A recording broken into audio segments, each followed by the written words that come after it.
रमेश बाबू बहुत बड़े व्यापारी थे। उनके घर में कई नौकर चाकर काम करते थे, पर सबसे खास था रघु। सब उसे वफादार नौकर कहते थे। उसकी ईमानदारी और मेहनत ने सबका दिल जीत लिया था। रमेश बाबू उस पर आंख बंद करके भरोसा करते थे।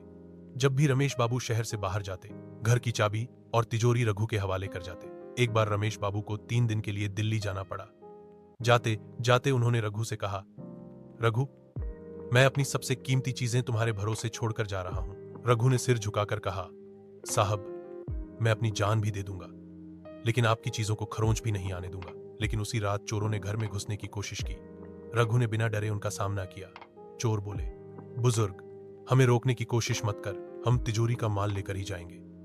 रघु ने डंके की चोट पर कहा, यह घर मेरा नहीं, पर मालिक से बढ़कर मेरा कोई नहीं। तिजोरी तो क्या, इस घर की धूल भी नहीं ले जा पाओगे। रघु ने पुलिस को फोन कर दिया।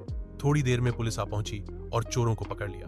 जब रमेश बाबू लौटे तो उन्होंने रघु को गले लगाकर कहा, रघु, आज तूने ये साबित कर दिया कि तू नौकर नहीं, मेरे परिवार का हिस्सा है।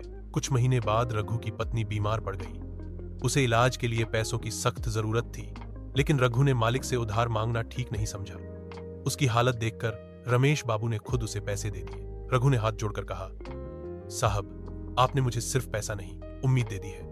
रमेश बाबू ने मुस्कुराकर कहा, रघु, तूने आज तक मेरी हर चीज की हिफाजत की है। यह मेरी जिम्मेदारी है कि तेरा परिवार भी सुरक्षित रहे। रघु की पत्नी का इलाज हो गया और घर में फिर से खुशियां लौट आईं। रघु की कहानी हर किसी को यह सबक देती है कि सच्ची वफादारी पैसों या डर से नहीं, दिल से होती है।